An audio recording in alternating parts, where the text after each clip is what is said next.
இந்த சிறப்பான கூட்டத்தின் தலைவரும் வழக்கறிஞர் பிரிவு தலைவருமான அருமை நண்பர் சந்திரமோகன் அவர்களே, முன்னாள் மாநில தலைவர் திருமிகு KV தங்கபாலு அவர்களே, அருமை தலைவர் திரு பீட்டர் அல்போன்ஸ் அவர்களே மற்றும் மேடையில் அமர்ந்திருக்கும் பெரியோர் அனைவருக்கும் நன்றி கலந்த வணக்கத்தை தெரிவித்துக் கொள்கிறேன். இந்த முகாமிற்கு வந்திருக்கும் அனைத்து கட்சியின் வழக்கறிஞர்கள் அவர்களையும் அனைவரும் வருக வருக என வரவேற்கிறதில் மகிழ்ச்சி அடைகிறேன். வழக்கறிஞர் பிரிவு என்பது திராவிட கழகங்களில் தான் முக்கியத்துவம் மிகவும் இருக்கிறது. திமுகவாக இருந்தாலும் சரி, அதிமுகவாக இருந்தாலும் சரி, வழக்கறிஞர் என்றாலே அவர்களுக்கு ஒரு தனித்தன்மை, தனி மரியாதை அந்த கட்சியில் இருக்கிறது.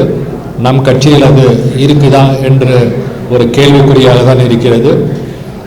அது என்னவென்றால், நீங்கள் முன் வந்து உங்களது முக்கியத்துவத்தை அறியும் வகையில் அரசியலில் ஈடுபட வேண்டும் என்று தாழ்மையுடன் கேட்டுக்கொள்கிறேன். நமது ஆட்சியில் ரைட் டு இன்ஃபர்மேஷன் ஆக்ட்னு ஒரு ஃபர்ஸ்ட் கிளாஸ் ஆக்ட் ஒன்று இன்ட்ரடியூஸ் பண்ணியிருக்காங்க. அதை நாம் பயன்படுத்துகிறோமா இல்லையான்னு எனக்கு தெரியல. அந்த கேள்வி கேட்கும் மன தைரியமும் ஒரு பழக்கமும் உங்களிடம் தான் இருக்கிறது. வழக்கறிஞர்களாக இருக்கிறதுனால் சமுதாயத்தையும் சமூகத்தையும் திருத்த முடியும் என்றால் அது அந்த ஆக்ட் மூலமா டெஃபினட்டாக திருத்த முடியும் எனக்கு ஒரு நம்பிக்கை இருக்குது.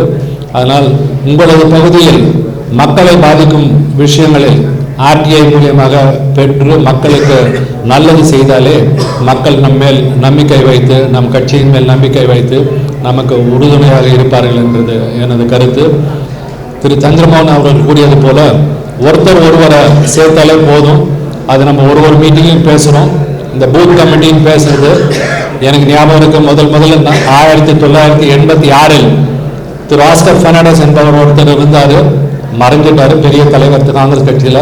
86லேருந்து இந்த பூத் கமிட்டின்ற கதையை நானும் காதில் கேட்டுட்டு தான் இருக்கேன். இன்றைக்கு 24 ஆயிடுச்சு. இன்றைக்கும் பூத் கமிட்டி பற்றி பேசுகிறோம். எங்கேயுமே கிடையாது, முழுக்கமெல்லாம் கிடையவே கிடையாது. நிறைய பேர் சொல்கிறாங்க பூத் கமிட்டி போட்டாச்சு இருக்குது, எங்கிட்ட இருக்குது, உங்கள்கிட்ட இருக்குதுன்னு காமிக்கிறாங்க. அதெல்லாம் டெஃபினட்டாக கிடையாது. ஐ prepare to challenge anybody anywhere. அதெல்லாம் இன்னை வரைக்கும் நடக்காத ஒரு காரியம். இன்னை வரைக்கும் ஏன் நடக்கலன்னு தெரியல. அதுக்கு நானும் தான் ஒரு பங்கு. நான் உங்களை மட்டும் யாரையும் சொல்ல, யாரும் மட்டும் தனிப்பட்ட முறையில் பழி சாதிக்க விழுப்பப்படவில்லை. ஆகையால் நம்மளால் முடியவே இல்லை. அந்த முயற்சியில் ஈடுபட்டு மற்ற கட்சியிலிருந்து மரியாதை பெற்றமையானால் டெஃபினட்டாக நம்மளுக்கு நல்ல சீட்டு, நல்ல தொகுதிகள் கிடைக்க வாய்ப்பு இருக்கிறது.